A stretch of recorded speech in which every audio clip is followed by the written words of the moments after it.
پاکستان کو ہم اس وجہ سے ہمارے اسلاف نے بنایا، قربانیاں دی، جھیلیں کاٹی، اور یہ اگر کوئی کسی نے تاریخ کے ساتھ زیادتی کی ہو اور وہ شاید یہ سمجھ بیٹھا ہو کہ پاکستان مظاہروں سے کہ ہم نے بڑے احتجاج کیے تو پاکستان بنا، یا عدم تشدد کے فلسفے سے بنا،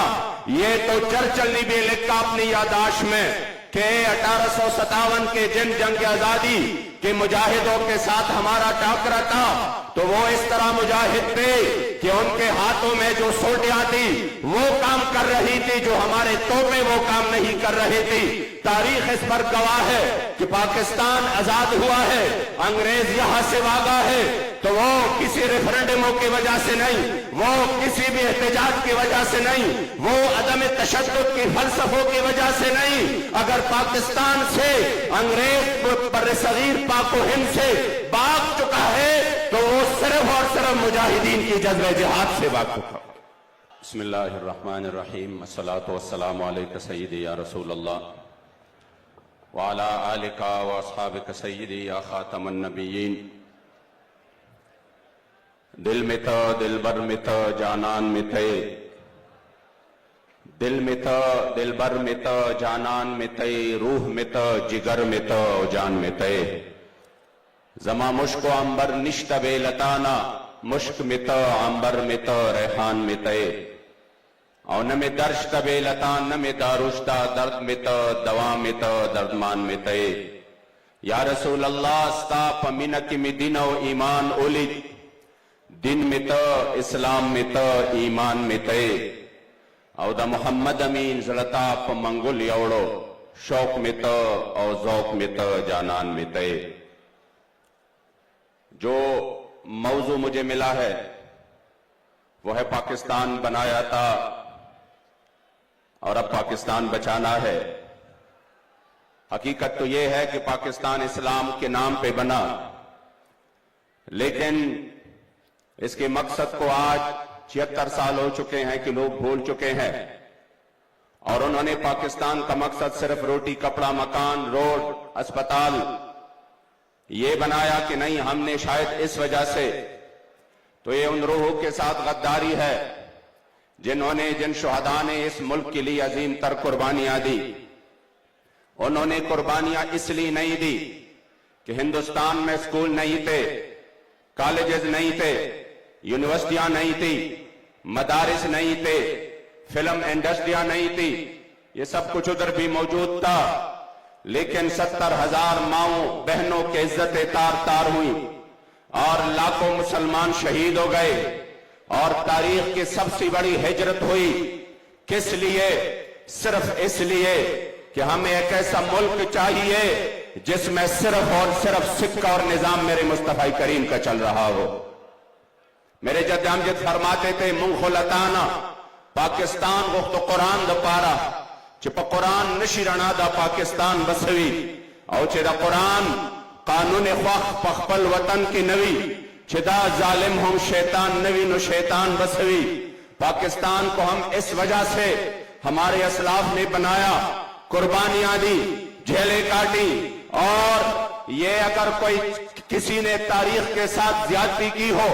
اور وہ شاید یہ سمجھ بیٹھا ہو کہ پاکستان مظاہروں سے کہ ہم نے بڑے احتجاج کیے تو پاکستان بنا، یا عدم تشدد کے فلسفے سے بنا،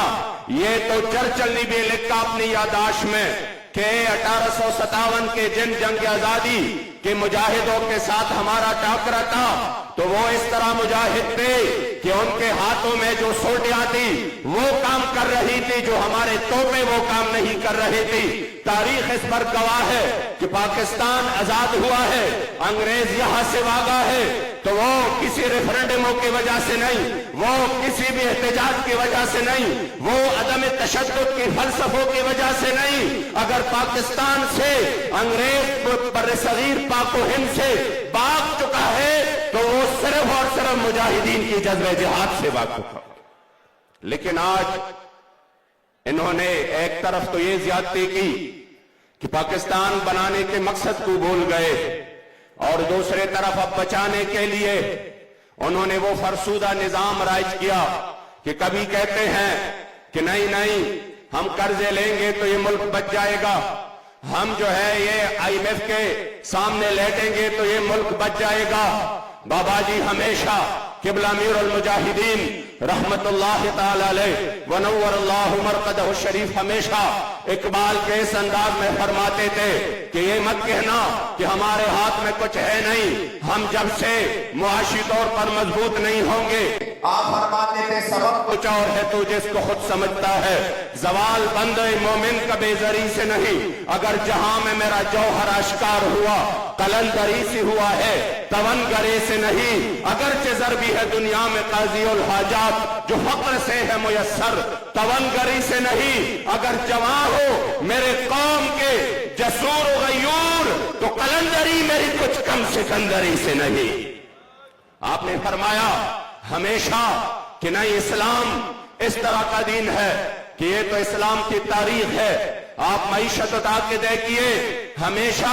اگر اسلام کی تاریخ میں مسلمانوں کی معیشت اٹھی ہے تو وہ قرضوں سے نہیں, وہ خیرات اور بھیک مانگنے سے نہیں, بلکہ وہ جہاد سے اٹھی ہے, وہ مال غنیمت سے اٹھی ہے. آپ تاریخ اٹھا کر دیکھیے تو آپ کو نظر آ جائے گا کہ جب عمرو بن عبد ود کی لاش پڑی تھی اور انہوں نے کہا ہم 12,000 دینار اس کی دیتے ہیں, 12,000 نوفل کی دیتے ہیں, یہ وہ وقت تھا جو مسلمان معاشی طور پر بہت زیادہ مشکلات کا شکار تھے, لیکن سرکار نے فرمایا لا نأکل ثمن الموتى, ان کو کہہ دو یہ بدبودار جس میں واپس لے جائے ہم ان کے پیسے نہیں لیتے. اس لیے جب یہ فرانس کی بات تھی تو یہ آگے ہمیں کہتے تھے ہمارا معیشت بیٹھ جائے گا, آپ اس معاہدے سے پیچھے ہٹ جائے, ہمارا امپورٹ ایکسپورٹ خراب ہو جائے گا. یہ جو فرانس ہے یہ یورپی یونین کی رکن ملک ہے, یورپی یونین ناراض ہو جائے گا, ہمیں معاشی طور پر دھچکا لگے گا. تب حضور کے غلام اور بابا جی کے در کے فقیر ان کے سامنے کہتے تھے کہ بھلا یورپ ناراض ہو جائے تو پرواہ نہیں, لیکن سرکار کو ناراض نہیں کرنا. اگر میرے کریم آقا نے رخ انور پیر لیا تو پھر کسی کا کوئی گزارا نہیں, وہ جہنم میں گیا جو تجھ سے مستغنی ہوا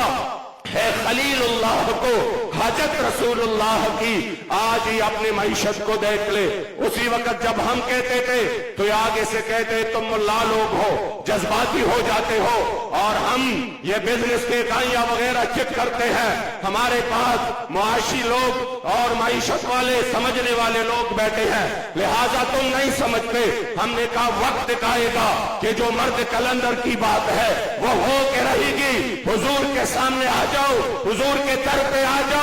تو آیا نہ ڈرتے کیوں بد نصیبہ, ہزارہ رنگا وچ رنگے دے محمد. اگر آج بھی یہ پاکستان کو بچانا چاہتے ہیں تو اس کا صرف اور صرف ایک ہی حل ہے, اور وہ یہ ہے کہ اسلام کی طرف آ جائے, اسلامی نظام کی طرف آ جائے. یہ جو انہوں نے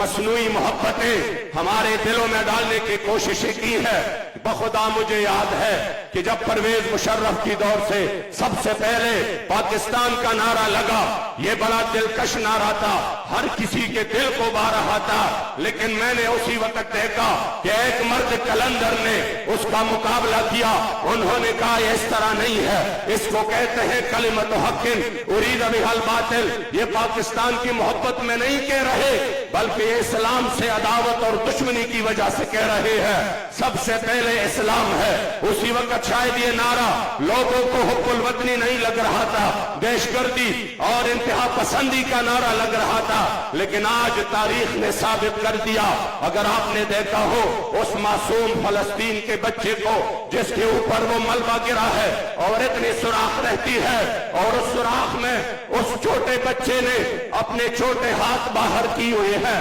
اور حسرت بری نگاہوں میں 57 مردہ ممالک کو دیکھ رہے ہیں کہ تم اپنے سرحدوں میں خوش ہو. تمہیں یہ اندازہ نہیں ہے, تم تو اس پر خوش ہو کہ میرے سرحد پر ابھی فوج نہیں آیا, لیکن یاد رکھنا ارشاد نبوت میں وطن اور ہی کچھ ہے, گفتار سیاست میں وطن اور ہی کچھ ہے. یہ میرے چھوٹے چھوٹے ہاتھ ہوں گے, اگر آپ کے گریبان ہوں گے تیاری پکڑ لینا, خدا کی قسم